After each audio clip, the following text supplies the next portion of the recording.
What is up, YouTube? It's your girl Evelyn, and welcome to the episode 4 recap of the L Word Generation Q. This recap is full of spoilers, so if you didn't know, now you do. It's the morning after for Bette and her still married boo thang Felicity, and the post-coital bliss is at an all-time high. They're sensuously eating fruit and giving each other the sexy eye when Felicity drops the dreaded "what are we?" question on an unprepared Bette. Bette swerves the inquiry like the professional fuckboy she is, and then they do the nasty. Not long after the hoedown, Bette is doing some publicity work and realizes she accidentally took Felicity's phone, which means Felicity has hers. PR queen Dani to the rescue. Dani tells Bette she knows about her indiscretion, and although she disapproves, she offers to retrieve Bette's phone from Felicity. At the drop, Dani essentially tells Felicity to kick rocks because Bette is too busy making the world a better place and too important to be caught up in a cheating scandal. Felicity admits that she's in love with Bette, and Dani's like, Dani returns Bette's phone, but then gives her a piece of her mind. Do you have any idea how many people are working their asses off just to get you elected?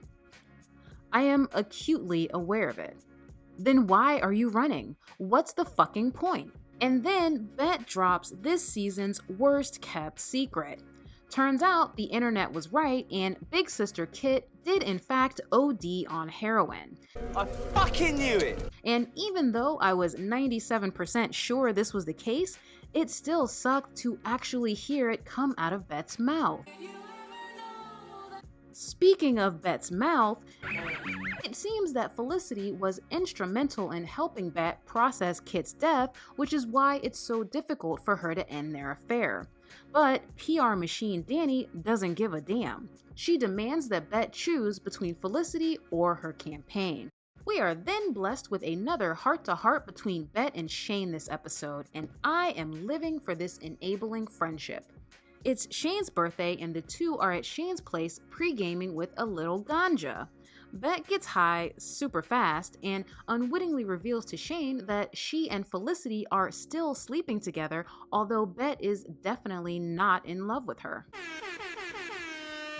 Tina, the missing half of BB&T and Angie's other mommy, sent birthday flowers to Shane this episode. Normally, I wouldn't mention something so small, but all these little Tina reminders are starting to add up and feel purposeful. Fast forward to Shane's B-Day party. Dani decides this is the perfect time to further harass Bette about Felicity. Surprisingly, Bette plays it cool and tells Dani she's decided to end things with Felicity, and Dani skips away happily. Alice is taking a fashion risk and channeling her inner Big Bird because a reporter from the LA Times will be following her around all day for a lifestyle profile piece. The Times reporter sets up a photo shoot at Alice's office and Gigi, Nat, and the kids join in the fun. The reporter confuses Gigi for Alice's partner as well as mistaking Nat for the kids' nanny. Once the misunderstanding is cleared up, the reporter interviews them and asks Nat, "How do you and Alice maintain a healthy work-life balance?"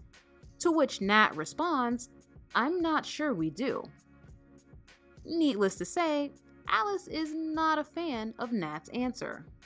After the photo shoot, Alice fake smiles her way through a bickering meeting with Drew, the TV reporter who was forced upon her by the network. Alice is scheduled to interview Jeff Milner, who you'll remember is Bette's political opponent in the mayoral race. Drew wants Alice to ask softball-type questions about horses and high school superlatives, while Alice would rather ask more hard-hitting questions about feminism and the lack of diversity on Milner's staff. Alice starts by taking it easy on Milner before going off script with a question about feminism that somehow leads to her defending Bette's honor and trustworthiness, which will most likely come back to bite her in the ass. With the workday finally behind her, Alice is ready to party. She and Nat get super drunk at Shane's B-Day bash, and Nat confesses that she wants to have sex with Gigi and Alice at the same time. Alice and Gigi are completely on board, and in a move that shocks absolutely no one, the three sneak off and do the nasty. It's Shane's 40th, and almost everyone has texted to wish her a happy birthday except the one person she really wants to hear from. Aww. On a happier note, the renovation of Shane's new bar is finally complete. She unveils the name to Alice and Bette, and I don't know about you guys, but I wasn't ready. Perhaps feeling the gratitude of having survived 4 decades living a lifestyle that would have killed most people in 2, Shane finally signs those pesky divorce papers from Kiara. It turns out the reason for their split was that Kiara wanted kids and Shane didn't. That sucks. If you watched last week's episode, you'll remember that Shane, in a moment of weakness, had sex with bartender Lena in Shane's wine cave/office. Well, Lena definitely remembers. She spends the entire episode chasing after Shane because we all know Shane has that good. Lena's poor girlfriend Tess is understandably upset by this, and at Shane's party, things come to a head. Lena admits to sleeping with Shane, and Tess dramatically walks out. Oh my god! Okay, it's happening! Everybody stay calm! Things are still a bit tense between the couple at the beginning of the episode. Dani's acting all emotionally distant, and Sophie's annoyed. But despite the fact that Dani is super rich and can afford a couples therapist, they decide to continue with their do-it-yourself approach.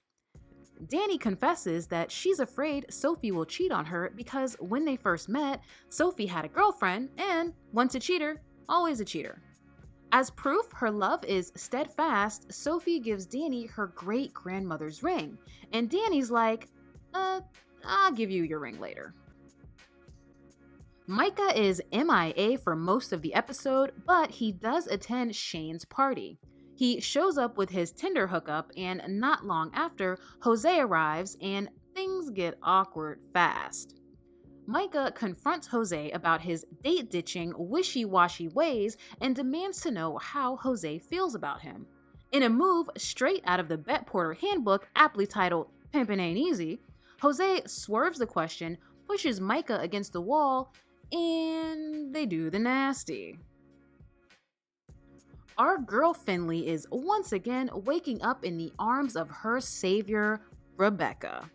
Finley, not unlike myself, continues to make terrible jokes about Rebecca's profession, and Rebecca wonders if Finley will ever get over it, because Rebecca is starting to have real feelings for her. After drinking her weight in alcohol at Shane's party, Finley decides to tell Rebecca that she's also catching feelings.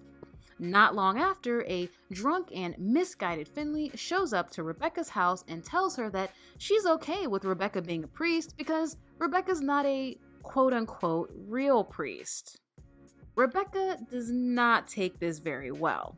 Finley also tells Rebecca that she's in love with her, but the damage is already done, and Rebecca asks her to leave. And that is the end of the recap. Thank you guys so much for watching. I honestly love making these videos, and I'm thrilled that you guys enjoy them as much as you do. So if you haven't already, don't forget to subscribe, and if you like the video, do me a huge favor and smash the thumbs up button for me, and I will leave you guys with a sneak peek of next week's episode.